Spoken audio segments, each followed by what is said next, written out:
Hi everyone, आज ये 1 से 8 नवंबर के करंट अफेयर और स्टैटिक जी के क्वेश्चन को रिवीजन करते हैं। So let's get started without any further delay. Bharat और अमेरिका ने कोलालमपुर में ऐतिहासिक 10 वर्षीय रक्षा ढांचा पर हस्ताक्षर किया है। भारत ने ताजिकिस्तान में स्थित आइनी एयरबेस पे अपना संचालन आधिकारिक रूप से बंद कर दिया है। दूरसंचार विभाग ने समुद्र समृद्ध गांव भौतिक सेवाओं की पायलट परियोजना को मध्य प्रदेश, उत्तर प्रदेश और आंध्र प्रदेश में लॉन्च किया है। दिसंबर 2025 से दूसरे राज्यों में प्रवेश करने वाले वाहनों से ग्रीन टैक्स वसूलने की घोषणा उत्तराखंड ने करी है। यूनेस्को के रचनात्मक शहर नेटवर्क शामिल होने वाला नवा शहर लखनऊ है, जो पाक कला कैटेगरी में आया है। क्रिप्टो करेंसी की संपत्ति के रूप में मान्यता देने वाला देश का पहला न्यायालय मद्रास हाईकोर्ट है। प्रधानमंत्री मोदी ने छत्तीसगढ़ में नए विधानसभा भवन का शुभारंभ किया है। आईसीसी महिला विश्व कप 2025 का खिताब भारत ने साउथ अफ्रीका को हराकर जीता है। 12 करोड़ से अधिक परिवारों के साथ आयुष्मान भारत योजना दुनिया का नंबर 1 स्वास्थ्य योजना बन गया है। स्वच्छ सर्वेक्षण 2025 के रिपोर्ट के अनुसार भारत का सबसे अस्वस्थ शहर मदुरई है। चीतों का तीसरा घर नौरादई अभयारण्य मध्य प्रदेश को घोषित किया गया है। शिक्षा मंत्रालय ने सभी स्कूलों में कक्षा तीसरी से एआई, कृत्रिम बुद्धिमत्ता और कंप्यूटेशनल थिंकिंग पर पाठ्यक्रम शामिल किया है। दुनिया का पहला पीढ़ीगत धूम्रपान पर प्रतिबंध लगाने वाला कानून मालदीव लेकर आया है। यूक्रेन को पैट्रियट वायु रक्षा प्रणाली जर्मनी ने प्रदान करी है।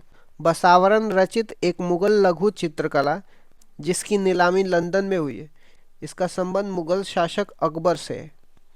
पीएम डिवाइन योजना के तहत एकीकृत सोहरा पर्यटन सर्किट का आधारशिला मेघालय में रखी गई। सामाजिक विकास का दूसरा विश्व शिखर सम्मेलन दोहा, कतर में प्रारंभ हुआ है। सामिया सुलू हसन ने तंजानिया के राष्ट्रपति के रूप में कार्यभार संभाला है। अंतर्राष्ट्रीय सहकारी गठबंधन ने प्रति व्यक्ति सकल घरेलू उत्पाद के आधार पर दुनिया की शीर्ष सहकारी समिति का दर्जा अमूल को दिया है। भारतीय मूल की गजाला हाशमी ने यूएस के वर्जीनिया राज्य में उपराज्यपाल का चुनाव जीता है। सैटेलाइट आधारित इंटरनेट सेवाओं के लिए स्टारलिंक के साथ साझेदारी करने वाला पहला स्टेट महाराष्ट्र है। ऑपरेशन व्हाइट कोलरन का संबंध राजस्व खुफिया निदेशालय से है। संयुक्त राष्ट्र के जल सम्मेलन में शामिल होने वाला दक्षिण एशिया का पहला देश बांग्लादेश बन गया है। दुनिया का पहला कैशलेस सोसाइटी देश स्वीडन बन गया है। सर्वोच्च न्यायालय ने आर्टिकल 22 के तहत गिरफ्तारी का कारण लिखित रूप में देने के लिए कहा है। गिद्धों के घोंसले का लगभग 63% मध्य प्रदेश और राजस्थान में दर्ज किया गया है। साइंस, टेक्नोलॉजी, इकोनॉमी से संबंधित करंट अफेयर के बारे में डिस्कस करते हैं। Sunrise OS, one sun world world, one ocean OWOGC और SIDS सौर मंच का पहला अनावरण इंटरनेशनल सोलर अलायंस की बैठक दिल्ली में हुआ है। इसरो ने देश का सबसे भारी संचार उपग्रह CMS-03 लॉन्च किया है। RBI रिपोर्ट के अनुसार वित्त वर्ष 2025 में भारत के प्रत्यक्ष विदेशी निवेश में शीर्ष योगदानकर्ता देश अमेरिका है। दुनिया में पहली बार थोरियम से यूरेनियम ईंधन में सफलतापूर्वक रूपांतरण करने वाला देश चीन है। NEXCR19 तकनीकी का संबंध कैंसर के उपचार से है। यह IIT बॉम्बे और टाटा मेमोरियल हॉस्पिटल से संबंधित है। स्पेस किड्स इंडिया द्वारा विकसित भारत का पहला इलेक्ट्रिक रॉकेट वायुपुत्र है। खेल पुरस्कार और रिपोर्ट से संबंधित करंट अफेयर के बारे में डिस्कस कर लेते हैं। 67 को वर्ष 2025 वर्ड ऑफ द ईयर डिक्शनरी.com ने घोषित किया है। क्लच शतरंज 2025 का खिताब मैग्नस कार्लसन ने जीता है। मनामा एशियाई युवा खेल 2025 में भारतीय दल ने कुल 48 पदक जीते हैं। भारत के 90वें शतरंज ग्रैंड मास्टर इलम परी बने। 2 दशक लंबे अंतर्राष्ट्रीय करियर से संन्यास लेने की घोषणा करने वाले रोहन बोपन्ना का संबंध टेनिस से है। टाइम पत्रिका के 100 सबसे प्रभावशाली जलवायु नेता में सोनम वांगचुक को शामिल किया गया। WJP rule of the law index 2025 में भारत की रैंक 86वीं है। QS एशिया विश्व यूनिवर्सिटी रैंकिंग 2026 में भारतीय संस्थाओं में टॉप स्थान IIT दिल्ली को मिला है। बरामा प्रो कबड्डी लीग का खिताब दबंग दिल्ली ने जीता है। कार्तिक आर्यन को दादा साहब फाल्के पुरस्कार 2025 समारोह में सर्वश्रेष्ठ अभिनेता का अवार्ड मिला है। श्री श्री रविशंकर जी को 2025 विश्व शांति सुरक्षा नेतृत्व पुरस्कार से सम्मानित किया गया। यूवीएस ग्लोबल वेल्थ रिपोर्ट 2025 में भारत को 14वां स्थान मिला है। यूएन की वैश्विक ग्रीन हाउस गैस उत्सर्जन 2024 के अनुसार सर्वाधिक उत्सर्जन भारत में हुआ है। मनोहर पर्रिकर युवा वैज्ञानिक पुरस्कार 2025 से साई गौतम को सम्मानित किया गया है। दिवस और महोत्सव से संबंधित करंट अफेयर को देखते हैं। विश्व नगर दिवस 31 अक्टूबर को सेलिब्रेट हुआ है।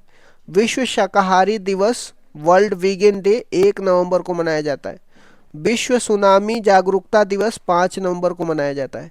राष्ट्रीय कैंसर अवेयरनेस डे 7 नवंबर को सेलिब्रेट करते हैं। बाली यात्रा महोत्सव उड़ीसा में स्टार्ट हुआ है।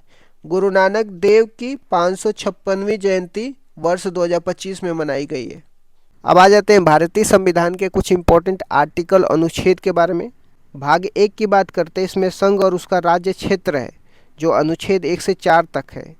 अनुच्छेद 1 में भारत का नाम इंडिया जो कि भारत बताया गया है और इसे राज्यों का संघ कहा गया है। संविधान में हिंदुस्तान शब्द का उपयोग नहीं किया गया है। अनुच्छेद 2 में नए राज्यों का भारत में प्रवेश जैसे सिक्किम को शामिल किया गया था।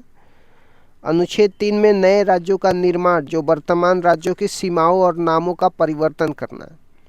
अनुच्छेद 4 में अनुच्छेद 2 और 3 के तहत कानून बनाने की शक्ति संसद के पास होगी। भाग 2 की बात करते हैं, इसमें नागरिकता से संबंधित है। अनुच्छेद 5 से लेकर 11 तक नागरिकता सिटीजनशिप से संबंधित प्रावधान दिए गए। अनुच्छेद 9 में यदि कोई व्यक्ति स्वेच्छा से किसी विदेशी राज्य की नागरिकता लेता है तो उसकी भारतीय नागरिकता समाप्त हो जाएगी।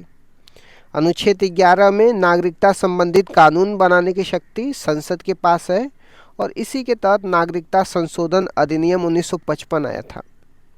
भाग 3 की बात करते हैं जिसमें मौलिक अधिकार दिया है जिसको फंडामेंटल राइट बोलते हैं। अनुच्छेद 12 से लेकर के 35 तक। अनुच्छेद 13 में कोई भी कानून जो मौलिक अधिकारों के असंगत हो वह समाप्त हो जाएगा। यहीं से न्यायिक पुनरावलोकन जिसको जुडिशियल रिव्यू की शक्ति मिलती है। अनुच्छेद 14 में विधि के समक्ष समानता की बात करता है, यानी कानून के सामने सभी लोग समान होंगे। अनुच्छेद 15 में धर्म, मूल, वंश, जाति, लिंग, जन्म के आधार पर भेदभाव को रोक लगाने से संबंधित है। अनुच्छेद 16 में लोक नियोजन, सरकारी नौकरियों में अवसर की समानता, इसमें आरक्षण का प्रावधान दिया गया है। अनुच्छेद 17 में अस्पृश्यता छुआछूत का अंत किया गया है। अनुच्छेद 18 में उपाधियों की अंत की बात किया जाता है जिसमें सेना और एजुकेशनल उपाधियों को छोड़ करके। अनुच्छेद 19 क्लॉज 1 क्लॉज ए में बोलने और अभिव्यक्ति की स्वतंत्रता की बात किया जाता है। अनुच्छेद 21 में प्राण और दैहिक स्वतंत्रता का अधिकार दिया गया है। निजता का अधिकार, राइट टू प्राइवेसी, इसी में शामिल किया गया है। अनुच्छेद 21 ए में 6 से 14 वर्ष के बच्चों के लिए शिक्षा का अधिकार जिसको 86वें संविधान संशोधन द्वारा 2002 में जोड़ा गया था। अनुच्छेद 23 में मानव के दुर्व्यापार, अनुच्छेद 23 में मानव के दुर्व्यापार और बलात् श्रम जिसको जबरन मजदूरी बोलते हैं, इस पर रोक लगाने की बात किया जाता है। अनुच्छेद 24 में कारखानों आदि में बच्चों के नियोजन पर प्रतिबंध लगाने की बात किया जाता है। अनुच्छेद 32 की बात करते हैं, संवैधानिक उपचारों का अधिकार दिया है। डॉक्टर भीमराव अम्बेडकर ने इसे संविधान की आत्मा कहा है और इसी के तहत सुप्रीम कोर्ट मौलिक अधिकारों की रक्षा के लिए 5 तरह की रीट जारी करता है। अब आ जाते हैं भाग 4 में। तो भाग 4 में राज्य के नीति निर्देशक तत्व दिए गए जिसको डीपीएसपी बोलते हैं। अनुच्छेद 36 से लेकर के 51 तक डीपीएसपी के बारे में मेंशन किया जाता है। अनुच्छेद 37 में डीपीएसपी न्यायालय में अपरिवर्तनीय है। इसका मतलब ये है कि फंडामेंटल राइट का उल्लंघन होता है तो आप डायरेक्टली सुप्रीम कोर्ट में जा सकते हैं, लेकिन डीपीएसपी का वायलेशन होने पे आप सुप्रीम कोर्ट में नहीं जा सकते। अनुच्छेद 39 ए में सामान्य न्याय और निःशुल्क विधिक सहायता की बात करते हैं जिसको फ्री लीगल एड बोलते हैं। अनुच्छेद 40 में ग्राम पंचायतों के गठन की बात किया जाता है। अनुच्छेद 44 में नागरिकों के लिए एक समान सिविल संहिता जिसको यूनिफॉर्म सिविल कोड बोलते हैं दिया गया है। अनुच्छेद 48 ए में पर्यावरण संरक्षण और संवर्धन वन्य तथा वन्य जीवों की रक्षा से संबंधित है। अनुच्छेद 50 में कार्यपालिका से न्यायपालिका का पृथक्करण की बात किया जाता है। अनुच्छेद 51 में अंतर्राष्ट्रीय शांति और सुरक्षा को बढ़ावा देना भारत की विदेश नीति का आधार है। अब आ जाते हैं भाग 5 में, जो संघ की बात किया जाता है। अनुच्छेद 52 से लेकर के 151 के बीच में दिया गया है। अनुच्छेद 52 में भारत का एक राष्ट्रपति होगा, ऐसा मेंशन किया जाता है। अनुच्छेद 61 में राष्ट्रपति पर महाभियोग इम्पीचमेंट की प्रक्रिया से संबंधित प्रावधान दिए गए। अनुच्छेद 72 में राष्ट्रपति की क्षमादान की शक्ति दिया गया है, जो राष्ट्रपति मृत्युदंड को भी माफ कर सकते हैं। अनुच्छेद 76 में भारत का महान्यायवादी, जिसको अटॉर्नी जनरल ऑफ इंडिया बोलते हैं, दिया गया है। आर्टिकल 79 में संसद के गठन की बात किया जाता है, जिसमें राष्ट्रपति, लोकसभा, राज्यसभा को मिला करके संसद बनता है। अनुच्छेद 108 में संसद की संयुक्त बैठक, ज्वाइंट सिटिंग की बात किया जाता है। अनुच्छेद 110 में धन विधेयक, मनी बिल की परिभाषा दिया हुआ है। अनुच्छेद 112 में वार्षिक वित्तीय विवरण, जिसको बजट बोलते हैं, बजट का प्रावधान दिया गया है। अनुच्छेद 123 में राष्ट्रपति की अध्यादेश जारी करने की शक्ति दिया गया है, जिसको ऑर्डिनेंस बोलते हैं।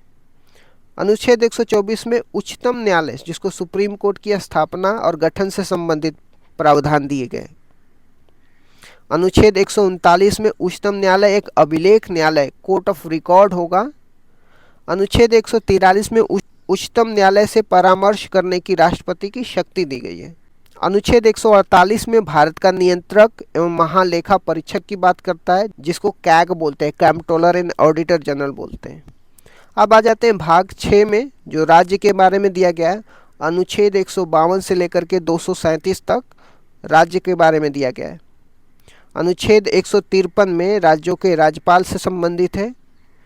अनुच्छेद 161 में राज्यपाल की क्षमादान शक्ति के बारे में दिया गया है और राज्यपाल मृत्युदंड माफ नहीं कर सकते हैं। अनुच्छेद 165 में राज्य का महाअधिवक्ता की बात करते हैं, जिसको एडवोकेट जनरल बोलते हैं। अनुच्छेद 213 में राज्यपाल की अध्यादेश जारी करने की शक्ति दिया गया है। अनुच्छेद 214 में राज्यों के लिए हाईकोर्ट के बारे में दिया गया है। अनुच्छेद 226 में उच्च न्यायालय की रिट जारी करने की शक्ति दिया गया है। अब आ जाते हैं कुछ और महत्वपूर्ण अनुच्छेद के बारे में। भाग 9 में पंचायत से संबंधित दिया गया है, जो आर्टिकल 243 से लेकर 243 ओ तक दिया गया है। अनुच्छेद 243 ए में ग्राम सभा के बारे में बात करता है। अनुच्छेद 243 जी में पंचायतों की शक्तियों के बारे में बताया गया है और टोटल 29 फंक्शनल आइटम है। अनुच्छेद 243 के में राज्य निर्वाचन आयोग की बात करते हैं। पंचायतों के इलेक्शन के लिए राज्य निर्वाचन आयोग का गठन किया गया है, ऐसा अनुच्छेद 243 के में दिया गया है। अब आ जाते हैं भाग 11 की बात करते हैं। अनुच्छेद 245 से लेकर के 263 में दिया गया है। यह संघ और राज्य के बीच के संबंध को बताता है। अनुच्छेद 246 ए में जीएसटी की बात करता है, जिसको वस्तु एवं सेवा कर बोलते हैं। अनुच्छेद 262 में अंतर्राज्यीय नदी जल विवाद की बात करता है और अनुच्छेद 263 में अंतर्राज्यीय परिषद की बात करता है, जिसको इंटर स्टेट काउंसिल बोलते हैं। अब आ जाते हैं भाग 15 में, जो निर्वाचन संबंधित प्रावधान दिया गया है। आर्टिकल 324 से लेकर के 339 ए तक दिया गया है। आर्टिकल 324 में निर्वाचन आयोग, इलेक्शन कमीशन के बारे में मेंशन किया गया है। आर्टिकल 326 में वयस्क मताधिकार, एडल्ट सफरेज के आधार पर चुनाव की प्रावधान दिया गया है। अब आ जाते हैं भाग 17 के बारे में। अनुच्छेद 343 से लेकर के 351 के बीच में दिया गया है, जो राजभाषा की बात करता है। अनुच्छेद 343 में संघ की भाषा राजभाषा होगी और अनुच्छेद 351 में हिंदी भाषा के विकास के लिए निर्देशन दिए गए। अब आ जाते हैं भाग 18 में। अनुच्छेद 352 से 360 तक दिया गया है। इसमें आपातकाल उपबंध से संबंधित है, जिसको इमरजेंसी बोलते हैं। अनुच्छेद 352 में राष्ट्रीय आपातकाल की बात करता है और अनुच्छेद 356 में राज्यों में संवैधानिक तंत्र की विफलता, इसका मतलब राष्ट्रपति शासन से संबंधित है। अनुच्छेद 360 में वित्तीय आपातकाल से संबंधित है। अब आ जाते हैं भाग 20 में। अनुच्छेद 368, जो संविधान का संशोधन से संबंधित प्रावधान दिए गए। अनुच्छेद 368 में संसद की संविधान संशोधन की शक्ति के बारे में प्रावधान दिया गया। भारतीय संविधान में संशोधन का प्रावधान हम लोग दक्षिण अफ्रीका से लिए। अब आ जाते हैं भारत सरकार द्वारा चलाए गए कुछ प्रमुख ऑपरेशन की बात करते हैं। ऑपरेशन इंद्रावती हैती में चलाया गया था भारत सरकार के द्वारा। ऑपरेशन अजय इजराइल में चलाया गया था। ऑपरेशन देवी शक्ति अफगानिस्तान में चलाया गया था। ऑपरेशन ध्वस्त एनआईए द्वारा ड्रग तस्करी को रोकने के लिए चलाया गया था। ऑपरेशन कामधेनु जम्मू कश्मीर में मवेशी तस्करी को रोकने के लिए चलाया गया था। ऑपरेशन करुणा म्यांमार में चलाया गया था। ऑपरेशन कावेरी सूडान में चलाया गया था। ऑपरेशन गंगा यूक्रेन में चलाया गया था। ऑपरेशन केरल में एंटीबायोटिक के अधिक उपयोग को रोकने के लिए चलाया जाता है। ऑपरेशन दोस्त तुर्की और सीरिया में भूकंप के बाद सहायता के लिए चलाया जाता है। ऑपरेशन सर्वशक्ति की बात करते हैं तो इसका आंसर अगर पता है आपको तो इसका आंसर आप दीजिए। जनगणना की बात करते हैं, भारत में जनगणना की शुरुआत कब और किसके कार्यकाल में हुई थी? तो भारत में जनगणना की शुरुआत 1872 में वायसराय लॉर्ड मायो के कार्यकाल में शुरुआत हुई थी। वैज्ञानिक और दशकीय आधार पर जनगणना की शुरुआत कब और किसके कार्यकाल में हुई थी? वैज्ञानिक और दशकीय आधार पर हर 10 वर्ष में जनगणना की शुरुआत 1881 में वायसराय लॉर्ड रिपन के कार्यकाल में हुई थी। 2011 की जनगणना का क्रम क्या था? 2011 की जनगणना कुल मिला के 15वें क्रम की थी, स्वतंत्र भारत के हिसाब से 7वें क्रम की थी और दशकीय आधार पर 14वें क्रम की थी। महाविभाजक वर्ष किसे कहा जाता है और क्यों? 1921 को महाविभाजक वर्ष कहा जाता है क्योंकि 1911 से 21 के दशक में अकाल और महामारियों के कारण जनसंख्या वृद्धि न्यूनतम रही है, जनसंख्या बढ़ने के बजाय घट रही थी। 2011 की जनगणना के आयुक्त और आदर्श वाक्य क्या थे? तो आयुक्त चंद्रमौली साहब थे और आदर्श वाक्य हमारी जनगणना हमारा भविष्य, आर सेंसस आर फ्यूचर है। 2011 की जनगणना के अनुसार भारत की कुल जनसंख्या दशकीय वृद्धि दर कितनी थी? कुल जनसंख्या की बात करते 121.09 करोड़ थी, जिसमें भारत चीन के बाद दूसरे स्थान पे था। दशकीय वृद्धि दर की बात करते हैं 2001 से 2011 तक 17.7% थी। सर्वाधिक और न्यूनतम जनसंख्या वाला राज्य कौन से थे? तो सर्वाधिक जनसंख्या वाला राज्य उत्तर प्रदेश जिसमें 16.51% और इसके बाद महाराष्ट्र, बिहार और पश्चिम बंगाल है। न्यूनतम जनसंख्या वाला राज्य सिक्किम है जिसमें 0.05%, इसके बाद मिजोरम और अरुणाचल प्रदेश है। सर्वाधिक और न्यूनतम दशकीय वृद्धि दर वाला राज्य कौन से थे? सर्वाधिक दशकीय वृद्धि दर वाला राज्य मेघालय है जिसका 27.9% वृद्धि दर है। न्यूनतम ऋणात्मक वृद्धि वाला नागालैंड है जिसमें -0.6% वृद्धि दर थी। यह एकमात्र राज्य था जहां जनसंख्या वृद्धि दर ऋणात्मक थी। भारत की जनसंख्या घनत्व कितना है? सर्वाधिक और न्यूनतम जनसंख्या घनत्व वाला राज्य कौन से हैं? तो भारत की जनसंख्या घनत्व 382 व्यक्ति प्रति वर्ग किलोमीटर है। सर्वाधिक जनसंख्या घनत्व बिहार का है 1106 व्यक्ति प्रति वर्ग किलोमीटर है। न्यूनतम जनसंख्या घनत्व वाला राज्य अरुणाचल प्रदेश है जिसमें 17 व्यक्ति प्रति वर्ग किलोमीटर है। भारत का लिंगानुपात कितना है? सर्वाधिक और न्यूनतम लिंगानुपात वाले राज्य कौन से हैं? भारत का लिंगानुपात की बात करते हैं 943 महिलाएं प्रति 1000 पुरुष पे है। सर्वाधिक लिंगानुपात की बात करते हैं केरल का है 1084 महिलाएं हैं प्रति 1000 पुरुष पे। न्यूनतम लिंगानुपात की बात करते हैं हरियाणा है जिसमें 879 महिलाएं हैं प्रति 1000 पुरुष पे। भारत की साक्षरता दर कितनी है? सर्वाधिक और न्यूनतम साक्षरता वाला राज्य कौन से हैं? तो भारत की साक्षरता दर 73% है। पुरुष की साक्षरता दर की बात करते हैं 80.09% है और महिला की साक्षरता दर की बात करते हैं 64.60% है। सर्वाधिक साक्षरता की बात करते हैं केरल का है 94% है और न्यूनतम साक्षरता बिहार का है 61.80% है। सर्वाधिक अनुसूचित जाति वाला राज्य कौन से है? तो संख्या के आधार पर उत्तर प्रदेश है, प्रतिशत के आधार पर पंजाब है। राज्य की जनसंख्या का 32% जनसंख्या पंजाब में अनुसूचित जाति का है। सर्वाधिक अनुसूचित जनजाति जनसंख्या वाला राज्य कौन से है? संख्या के आधार पर मध्य प्रदेश सर्वाधिक अनुसूचित जनजाति वाला राज्य है। प्रतिशत के आधार पर मिजोरम है जिसकी राज्य की 94% जनसंख्या शेड्यूल ट्राइब की है।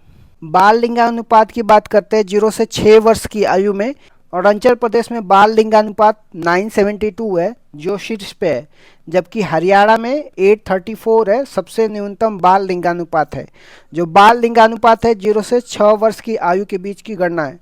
सर्वाधिक ग्रामीण जनसंख्या प्रतिशत में बात करते हैं हिमाचल प्रदेश में सबसे ज़्यादा ग्रामीण जनसंख्या है। राज्य की 90% जनसंख्या गाँवों में रहती है। सर्वाधिक शहरी जनसंख्या की बात करते हैं प्रतिशत में गोवा है 62.2% जनसंख्या शहरों में रहती है गोवा में। सर्वाधिक शहरी जनसंख्या की बात करते हैं संख्या में, तो महाराष्ट्र है। 5.08 करोड़ जनसंख्या महाराष्ट्र की शहरों में रहती है। विभिन्न सूचांक में भारत की रैंक क्या है, चलिए देखते हैं। वैश्विक नवाचार सूचांक 2025 में भारत की कितनी रैंक है? 38वीं रैंक है। प्रेस फ्रीडम इंडेक्स में भारत की रैंक कितनी है? 191वीं है। मानव विकास सूचांक में भारत की रैंक कितनी है? 130वीं है। जेंडर गैप इंडेक्स में भारत की रैंक कितनी है? 131वीं है। हैप्पीनेस इंडेक्स में भारत की रैंक कितनी है? 118वीं है। पीस इंडेक्स में भारत की रैंक कितनी है? 115वीं है। परिसीमन आयोग की बात करते हैं, तो चलिए परिसीमन आयोग से रिलेटेड कुछ इंपॉर्टेंट बातें को देखते हैं। लोकसभा और विधानसभा के क्षेत्रों की सीमा का निर्धारण कौन करता है? परिसीमन आयोग, जिसको डीलिमिटेशन कमीशन बोलते हैं। संवैधानिक प्रावधान की बात करते हैं डीलिमिटेशन कमीशन की, तो इसके लिए अनुच्छेद 82 के तहत परिसीमन आयोग का गठन होता है। भारत में कुल 4 बार 1952, 1962, 1972, 2002 तक 4 बार परिसीमन आयोग का गठन हो चुका है। अगला परिसीमन आयोग 84वें संविधान संशोधन के अनुसार अगला परिसीमन आयोग 2026 के बाद होगा।